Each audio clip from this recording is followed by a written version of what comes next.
સુરત મહાનગરપાલિકાના લિંબાયત ઝોનની ગંભીર બેદરકારી જોવા મળી છે। મિલકતો ધારકોના વેરા બિલમાં નામ બદલાઈ જતા રોષનો માહોલ જોવા મળ્યો છે, જેને લઈને લોકોએ મોરચો માંડ્યો હતો।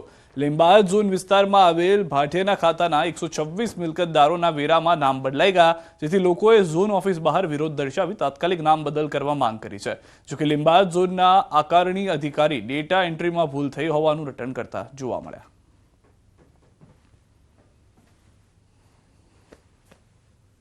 મારી પાસે કોઈ મોરચો આવેલો નથી અને આપને અત્યારે વાત થઈ કે રેલ રાત કોલોનીમાં કોઈ નામ ઉપર ચડી ગયું છે।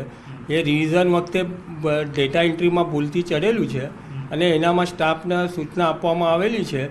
એ જે ભૂલ થઈ છે એનોમાં રિપોર્ટ કરીને આઈએસડી મારફતે એ મુજબ ફરીથી ભૂલ થયેલી એ સુધારવા માટે लॉक ओपन કરીને સૂચના આપવામાં આવેલી છે। સુરત મહાનગરપાલિકાના લિંબાયત ઝોનની બેદરકારી છતી થવા પામી છે। દ્રશ્યમાં જોઈ શકો છો કે લિંબાયત ઝોનના રહીશો જે છે તેઓને જે ગત વર્ષે વેરા બિલ પોતાના નામ ઉપર આવ્યા હતા, પરંતુ હાલ જે 2024-25નો જે વેરા બિલ જે આવ્યું છે એ વેરા બિલની અંદર હિન્દુના જે નામો હતા એની જગ્યા પર મુસ્લિમ લોકોના નામો અહીં જોવા મળી રહ્યા છે। જે અંતર્ગત આજે લિંબાયત ઝોનના જે રહીશો છે તેઓ હાલ લિંબાયત સાઉથ ઈસ્ટ ઝોન મહાનગરપાલિકાની કચેરી ખાતે મોરચો માંડ્યો છે। આપણી સાથે સ્થાનિકો છે, એની સાથે વાતો કરીશું। એ ઇસ્યુ છે કે આ નામ બદલાઈને ચેન્જ થઈને કેવી રીતે આવી જાય છે? એ આ હિન્દુ મુસ્લિમનો અમારો કોઈ ઇસ્યુ નથી આમાં, પણ ફક્ત અમારું જે નામ વર્ષોથી આવતા હતા જે મકાનો પર એ જ નામ આવવા જોઈએ હતા, પણ આ 2-3 વર્ષ પહેલાં પણ નામમાં ચેન્જિંગ થઈ હતી અને આ એ અરજી કરવા અને દોડધામ કરતા એ તો થઈ ગયું હતું સારું, પણ આ ફરી પાછું એ જ રામાયણ છે ને ફરી પાછું એવી રીતે નામ ચેન્જ થઈ ગયું છે આમાં। પણ આવી ભૂલ થવી જ નહીં જોઈએ ને। આ એકના લીધે કેટલા જણે હેરાન પરેશાન થવું પડે છે। એ લોકોનું કેમ તરત નામ ચડી જાય ને અમારા જેવાનું કામ તરત થતું જ નથી। અમારી મિલકત તબદીલી કરીને નામ ચલાવવાનું હોય છે ત્યારે ધર્મના ધક્કા ખાવા પડે છે, તો આ એક લિંબાયત ઝોનની બેદરકારીનો ઉત્તમ નમૂનો પણ જોઈ શકાય છે કે જે રહીશો હતા એના ગત વર્ષે જે બિલોમાં નામ હતા એની જગ્યાએ 2024-25ના વેરા બિલ માંગણીની અંદર નામો પણ બદલાઈ જવા પામ્યા છે, જે અંતર્ગત સ્થાનિકોમાં ભારોભાર રોષનો વહીવટીતંત્ર વિરુદ્ધ જોવા મળી રહ્યો છે। કેમેરામેન ભરત બ્રહ્મભટ્ટ સાથે કેતન પટેલ, ન્યૂઝ 18 ગુજરાતી, લિંબાયત, સુરત।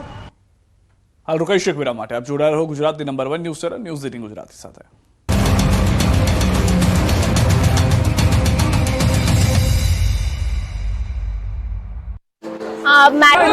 આંખમાં આંસુ, દિલમાં દર્દ, તંત્ર સામે આક્રોશ અને ચિંતાનું ફાટેલું આગ। દ્રશ્યો છે અંકલેશ્વરના। અંકલેશ્વર જીઆઈડીસીની ડેટોક્સ ઇન્ડિયામાં પ્રચંડ ધડાકા સાથે બ્લાસ્ટ થતા 4 લોકોના મોત થતા પરિવારજનો હિબકે ચઢ્યા। કોણ કોને શાંત રાખે તેવા દ્રશ્યો સર્જાયા। અંકલેશ્વર ઔદ્યોગિક વસાહતમાં આવેલી ડેટોક્સ ઇન્ડિયા કંપનીમાં મલ્ટી ઇફેક્ટ ઇવોપરેટર પર રેલિંગ લગાવવાની કામગીરી ચાલુ હતી અને ત્યારે વિસ્ફોટ થયો। સવારના 11:30 અને 12 વાગ્યાની વચ્ચે આ ઘટના ઘટી। બ્લાસ્ટ એટલો પ્રચંડ હતો કે એકની બોડી પ્લાન્ટની બહાર ઉડીને કંપનીના કેમ્પસમાં પડી। અંકલેશ્વરની ડેટોક્સ કંપનીમાં બ્લાસ્ટની ઘટના બાદ એક કામદારનો મૃતદેહ કંપની બહારથી મળી આવ્યો। બ્લાસ્ટમાં મૃતદેહો ફંગોળાયા હતા। બનાવની જાણ થતાની સાથે જ ફાયર ફાઇટર તેમજ સેફટી એન્ડ હેલ્થ વિભાગની ટીમ ઘટનાસ્થળે પહોંચી। આ તરફ પોલીસ કાફલો પણ ઘટનાસ્થળે પહોંચ્યો। બ્લાસ્ટની માહિતી મળતા જ લોકોના ટોળા કંપની બહાર એકઠા થયા। કામદારો દ્વારા વિરોધ પ્રદર્શન કરવામાં આવ્યો।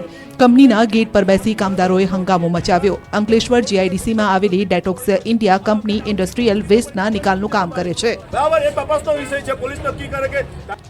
ડેડિયાપાડાના ધારાસભ્ય ચેતર વસાવાએ 13 કિલોમીટરની પદયાત્રા યોજીને વિરોધ પ્રદર્શન કર્યું। ભરૂચ જિલ્લામાં ગેરકાયદે રેત ખનન, બિસ્માર રસ્તાઓ અને રોજગારીની માંગ સાથે રાજપારડીથી ઝઘડિયા સુધી 13 કિલોમીટરની પદયાત્રા યોજી, જેમાં મોટી સંખ્યામાં લોકો જોડાયા। અધિકારીઓ અને ભાજપ નેતાઓની મિલીભગતથી કૌભાંડ ચાલી રહ્યો હોવાનો ચેતર વસાવાએ આક્ષેપ કર્યો।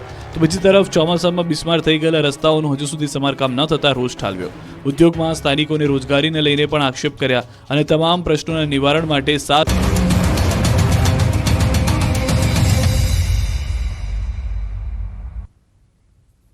ભરૂચથી સમાચાર। અંકલેશ્વરમાં તસ્કરોનો તરખાટ। સારંગપુરની મંગલદીપ સોસાયટીમાં ચોરી થઈ છે। મકાનમાંથી સોના ચાંદીના દાગીનાની ચોરી થયા હોવાની જાણકારી છે। રૂપિયા 8.33 લાખના મુદ્દામાલની ચોરી થઈ છે।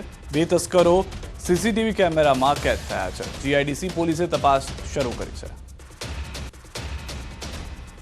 लोग सो रहे थे, 5:30 बजे से बाहर से ताला काट के चोरी करके लेके गया। सब जितने सोना चांदी का जितना आइटम था सब चोरी करके लेके गया और आजू बाजू के सबके घर का लॉक बाहर से लॉक कर दिया था कि कोई बाहर निकल नहीं सके।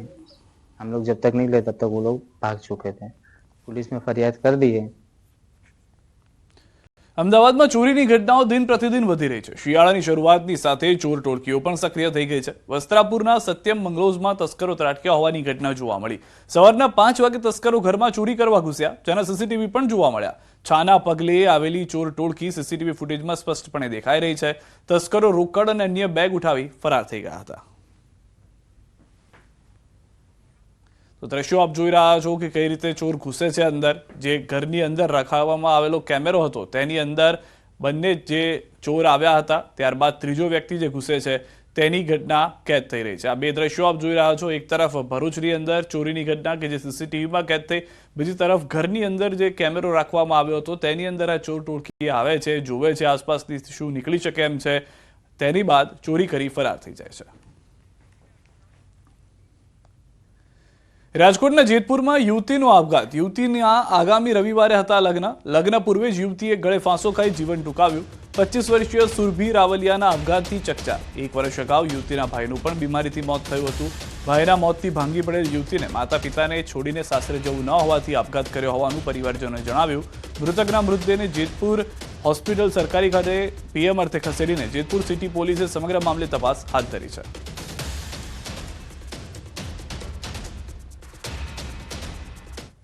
રાજકોટના ધોરાજીમાં નાની પરબડી ગામે સીમ વિસ્તારમાંથી એક યુવકનો મૃતદેહ મળતા ચકચાર મચી જવા પામી છે। આ યુવકને ગળે ફાંસો આપી હત્યા કરી મૃતદેહ મંદિર પાસે મૂકી દીધાનું સામે આવ્યું છે। આ મામલે પોલીસને જાણ કરાઈ છે। આ યુવકની હત્યા થઈ છે કે અન્ય કારણોસર મોત થયું છે તે મામલે પોલીસે તપાસ હાથ ધરી છે। જોકે પરિવારજનોનું કહેવું છે કે યુવકની હત્યા કરાઈ છે અને જ્યાં સુધી હત્યા કરનાર ઝડપાશે નહીં ત્યાં સુધી મૃતદેહનો સ્વીકાર નહીં કરે તેમ જણાવ્યું।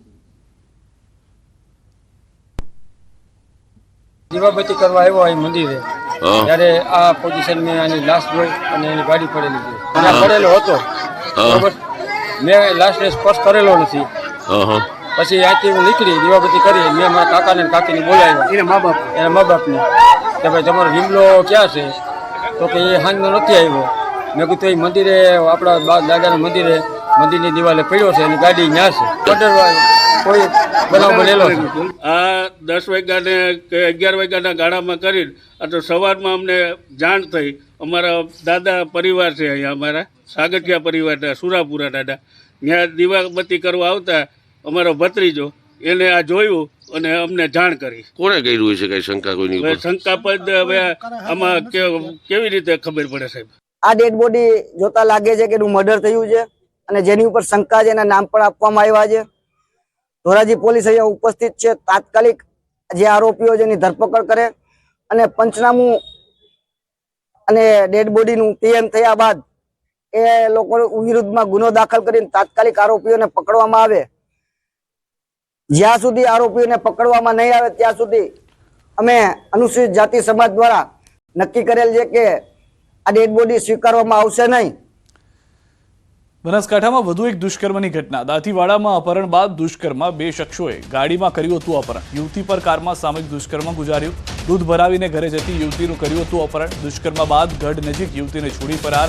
યુવતીએ પેટ્રોલ પંપ પરથી પરિવારને કરી જાણ। પોલીસે અજાણ્યા શખ્સો સામે નોંધી છે ફરિયાદ।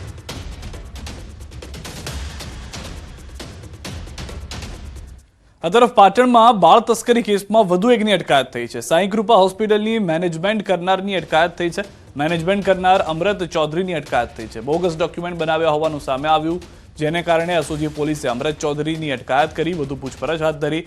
રાધનપુર પાલિકામાંથી પ્રથમ બાળકનું જન્મ પ્રમાણપત્ર પણ નીકળ્યું હતું।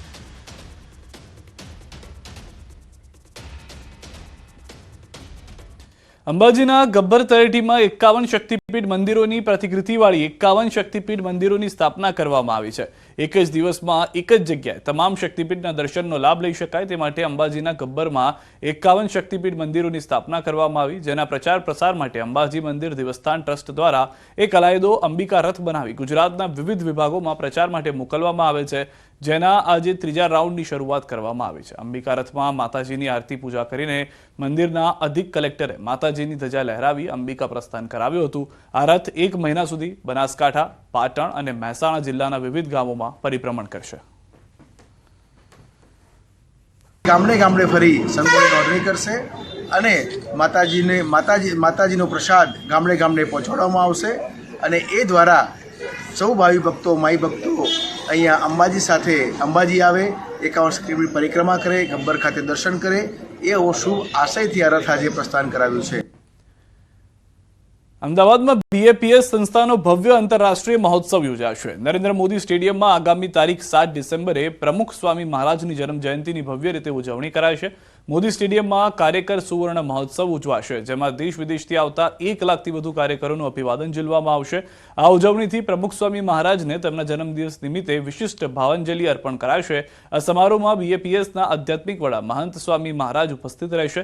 સાથે કેન્દ્રીય ગૃહમંત્રી અમિત શાહ અને મુખ્યમંત્રી ભૂપેન્દ્ર પટેલ સહિત અનેક મહાનુભાવો હાજર રહેશે. મહોત્સવની તડામાર તૈયારીઓ શરૂ કરી દેવાઈ છે.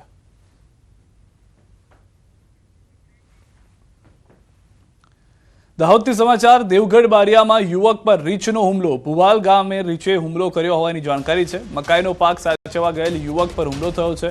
ગંભીર રીતે ઘાયલ યુવકે હોસ્પિટલ ખસેડાયો છે. વન વિભાગ દ્વારા ઘટના સ્થળે પહોંચી કાર્યવાહી હાલમાં હાથ ધરવામાં આવી છે. તો ફરી એક વખત હુમલાની ઘટના. રીંછનો હુમલો. આ વખતે અત્યાર સુધી દીપડાના હુમલાથી લોકો પરેશાન હતા. હવે આ રીંછના હુમલાના કારણે યુવક ગંભીર રીતે ઇજાગ્રસ્ત થયો હોવાની જાણકારી મળી રહી છે. અનેક વખત જે રહેવાસની આસપાસના વિસ્તારો છે ત્યાં આગળ વન્ય પ્રાણીઓ દેખાતા હોય છે અને દીપડાનો આતંક હજી પૂર્ણ નથી થયો, ત્યાં રીંછનો આતંક શરૂ થયો છે.